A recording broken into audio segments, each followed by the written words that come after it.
These stories are coming up next. A 7-year-old who is trying to break a flying record is killed today. We'll have the latest on that coming up in a live report.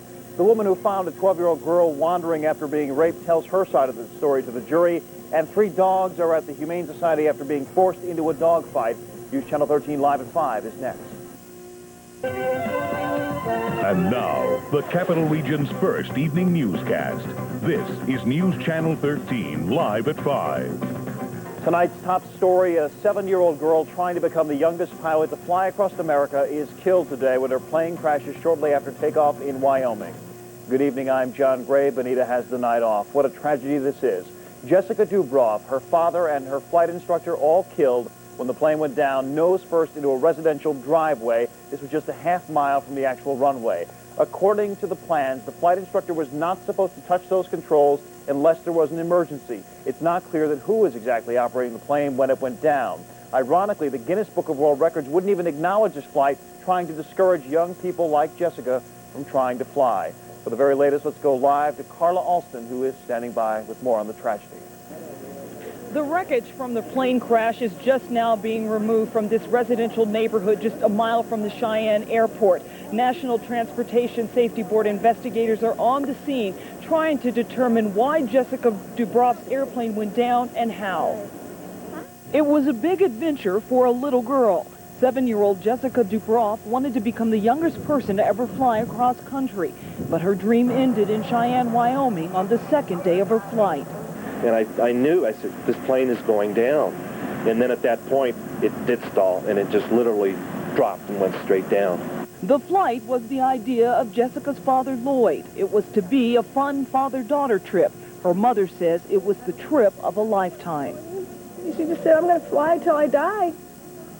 And I don't want this to mean to people that you hold your children down, you don't give them freedom and choice, because God, that's what her beauty was, that she got to choose.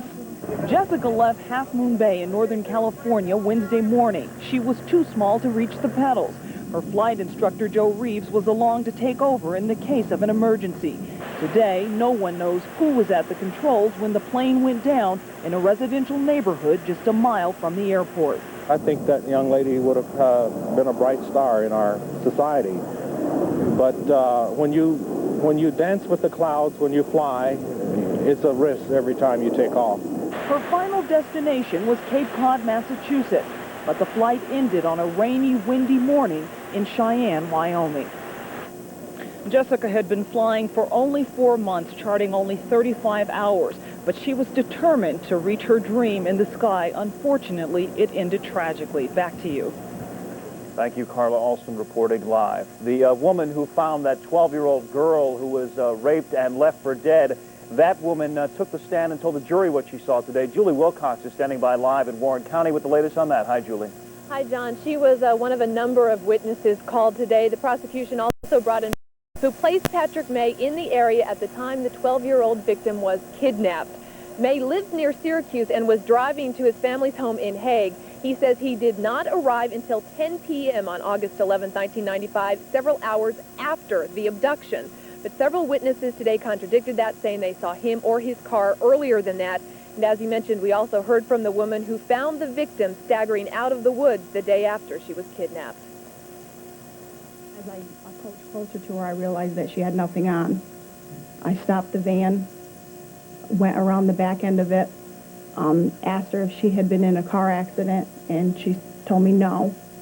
I had my daughter get out of the car and run down to my grandparents. I had asked her if she realized that she had no clothes on, and she said no.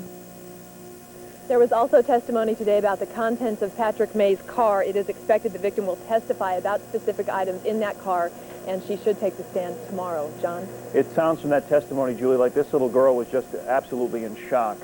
It was. In fact, she said that at one point the little girl was saying that she felt like she was sleepwalking, and she just seemed very dazed. Although once she got to the house, she was able to talk with her mom on the phone and for the first time actually recounted being chased, and so she started to remember some of that. Any idea yet, Julie, are they tipping their hand if and when this child will take the stand? It will most likely be tomorrow. In fact, they were talking about that late today because they want her to at least try to identify the defendant in court. She has not seen pictures of Patrick May, So they are going to ask her to identify him if he is the attacker on the stand. And that, again, will happen most likely tomorrow. Yes. All right, thank you, Julie, reporting live from Warren County. A handicapped woman in Latham says that there's simply no accessibility for disabled people in the town. We'll have her story coming up in just a couple of minutes.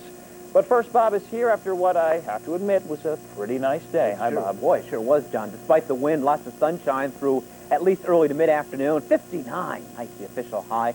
Sunset, that's pretty nice, too. Not coming until 7:33 p.m. Mostly cloudy this evening, fairly breezy, low 50s, mostly cloudy tomorrow morning. Low to mid-40s, sunrise at 6:18 a.m. We'll be back with details on the forecast to see if we can keep the warm-up going into the weekend in a few minutes. John. All right, thank you, Bob. Let's hope. The Unabomber suspect, Theodore Kaczynski, may have actually snapped because of a love affair gone bad. That story tops our look at world and national news. Kaczynski's own brother fired him in 1978, the same year that the Unabomber first struck. Kaczynski was accused of harassing a female supervisor after she broke off their relationship. Kaczynski's brother, David, also worked at the Chicago area factory, and he was the one who was told to fire Theodore. Kaczynski dated the woman at the time of that first Unabomber attack. They're taking that building away, which has caused so much pain. Therefore, it's like having poison removed.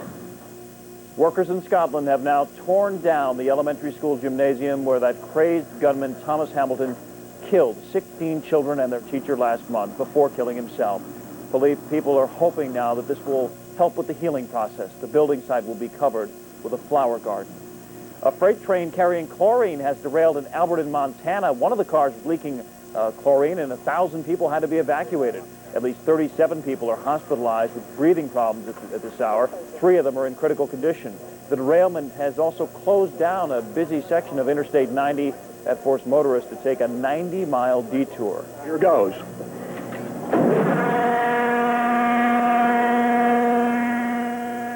That deliberate flooding of the Grand Canyon was a huge success. 2 weeks ago, you may recall, 4 giant steel tubes from the dam were opened up in an experiment to try and restore the ecosystem.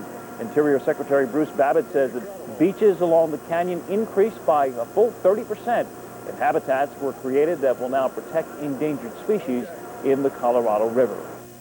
2 Albany men are facing felony charges tonight for instigating a dog fight.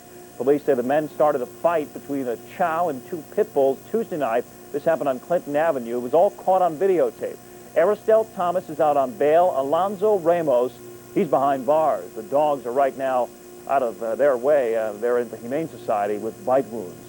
A Loudonville woman wants more sidewalks in the town of Colonie. 21-year-old Amy Kinney uses a wheelchair. She says Colonie is making her stay home. She says police tell her she has to get off the road, but there's no sidewalk for her to use to go to church or to the grocery store, and her options are very limited. Kinney says that she has to give 2 days' notice to try and get a ride on a handicapped bus, and she says the cab companies, they won't take her anywhere. They won't take me because they're saying that the transfer board is not under insurance. Okay, so they're refusing to take me. The Colonie supervisor did not return our calls today, but Kinney says the town has promised her they'll look into the matter and see what they can do. Staying in Colonie, the police officer who shot and killed a car chase suspect last month has now been cleared of any wrongdoing by the police department. Officer Paul Brennigan fatally shot John Kelly after the 37-year-old Albany man pinned another officer between 2 cars. Officer Speenberg, the injured officer, was still suffering and is still suffering some major injuries. The police department's investigation showed Brannigan used justifiable deadly force. The case could still go to a grand jury. Time for a break, but there's still much more ahead here on News Channel 13, live at 5. A fatal disease in Vermont has killed a herd of cows, but it's not mad cow disease. We'll have the latest. At 5:30, there's new information on the dangers of using cell phones, the dangers to your brain. There will be an explosion in Cohoes tonight. We'll tell you where and when and why. That's coming up at 5:30 and 6. But still to come here live at 5, we'll tell you why taking more than one medication at a time could very well endanger your life. Stay with us. Live, local, late breaking. With Benita Zahn, John Gray, and meteorologist Bob Kovachick's Accu-Check forecast. This is News Channel 13. Live at 5.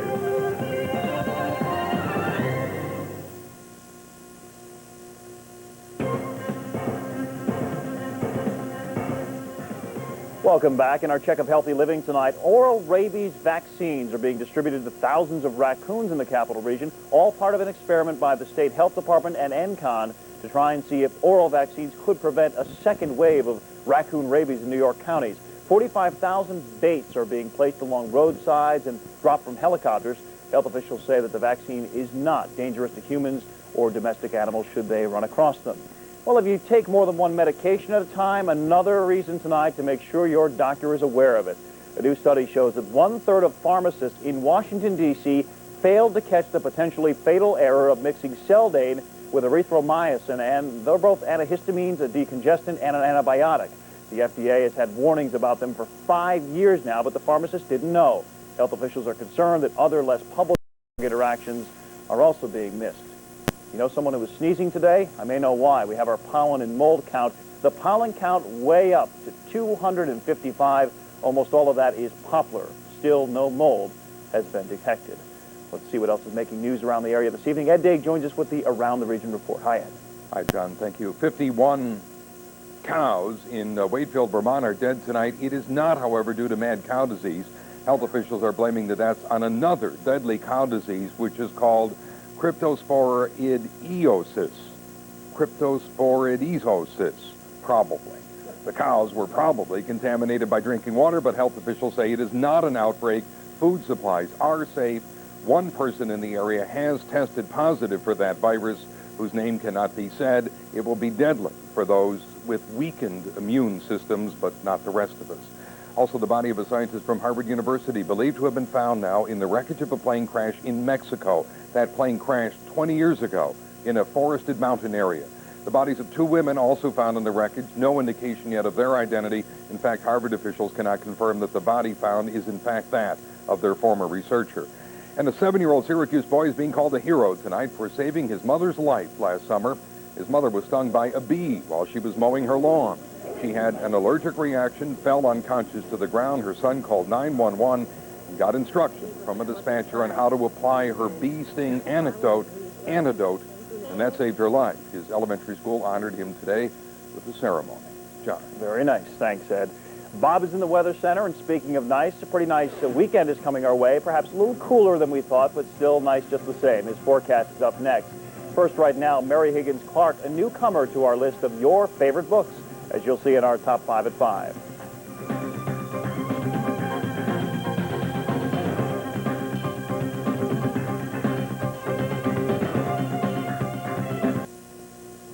I got stuck in such a traffic jam this morning. If only I had listened to Gina Taylor. She's in the Traffax Command Center. I'm listening now, Gina. You promised, John? Right now, we have a pretty good ride underway for the afternoon commute with just the usual delays along 787 northbound and routes 9 and 20. In Colonie, road work continues. Limited lanes, Route 7 westbound between Burmaster Road and Albany Shaker Road. And in Albany, reported debris in the road I-90 westbound near Exit 6. This report brought to you by the best takeout restaurant in town, your nearby Grand Union. For News Channel 13, I'm Gina Taylor in the Traffax Command Center. Thank you, Gina. Bob and I just were talking with some students from Herkimer County. I remember reading once that there are no traffic lights in Herkimer County. Really? You think that's true? There has to be one blinking yellow light, wouldn't you think? I don't know. Find out. Let us know. We'll check later on. Anyway, let's talk about this day. Hey, pretty good. We almost made 60.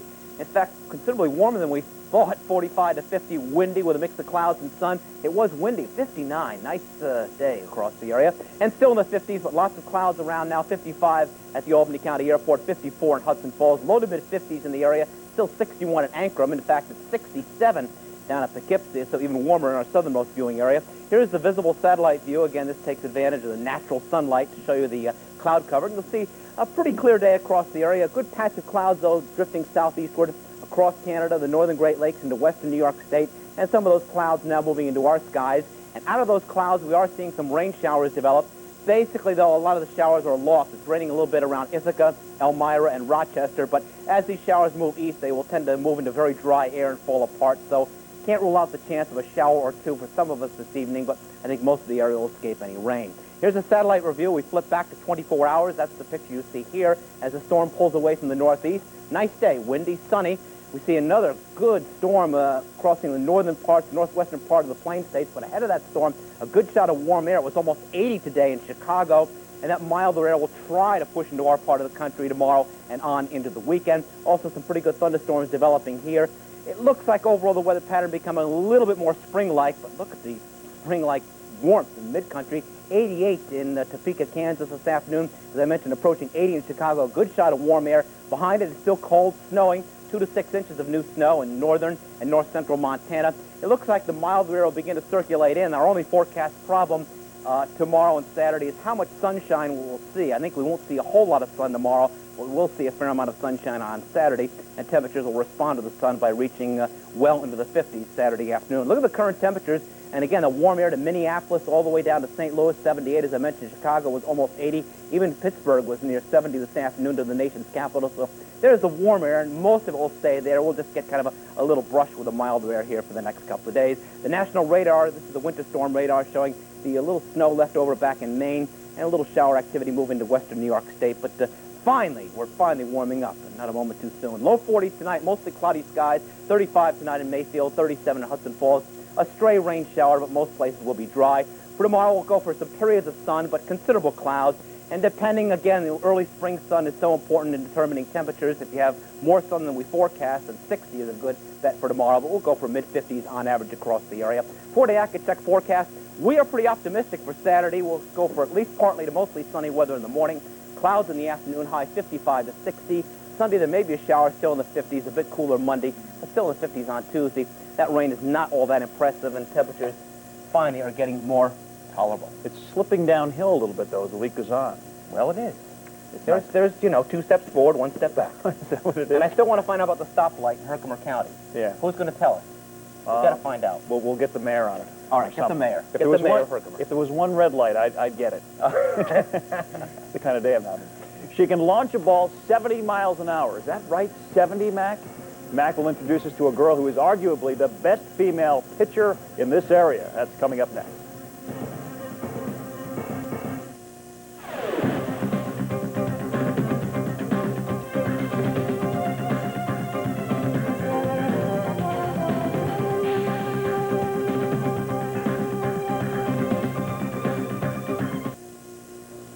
Last week in our Women in Sports segment, Mac put a spotlight on Amy McGrody of SUNY Albany, easily the best collegiate softball pitcher in the area, perhaps the best ever. Tonight we look at probably the best high school pitcher now, right? Oh, no doubt about it. What a pitcher she is, John. The name is West, and simply put, she has a gun.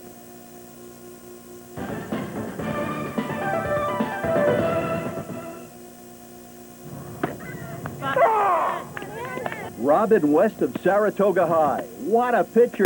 Her fastball taps out at around 70 miles an hour. But the thing is, she's got every pitch in the book.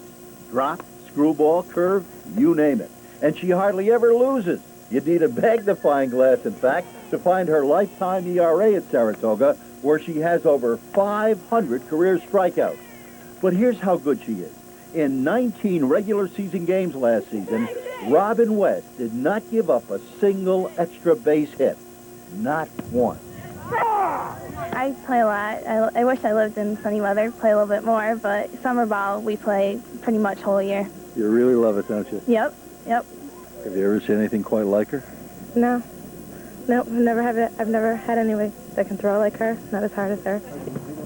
I'm a pitcher myself. I'm her backup, but I don't know. I mean, she's much past the level that I'll ever be at, and I really have admiration for what she does. I mean, she's always practicing, trying to make herself better. She deserves everything that she's gotten. She's very creative as far as pitching. She has a lot of different styles. Very focused athlete, and most of all, she has fun out there. She adds a little bit as time goes along, and she enjoys it a lot, as does the whole family. The thing about Robin, she is only a junior, and undoubtedly the best of her is yet to come. 3. Game! Personally, I think she can go all the way to the top. I mean, I think she's definitely a D1 caliber ball player. I mean, she's good enough, she throws hard enough, and she's got all the other parts. She's got a good bat, and she's got a great head on her shoulders. Yeah, I definitely want to play college ball. I'd like to go to Division I, but really any place I can play softball. You just want to play. That's right. That game was against Colonie Central, the opener for both. She struck out 10. I bet. She's awesome. Can they even get around on her, some of the batters? You can hit her. But like that piece pointed out, 19 regular season games last season, not one single extra base hit. Wow. That's an awesome stat. It's unbelievable. It is. 70 miles an hour. Yeah, she's going to be great. She already is. She already is, right? Thanks, Matt. A new breakfast of champions introduced today. We'll tell you what it is, and we'll take a last look at the forecast after the break.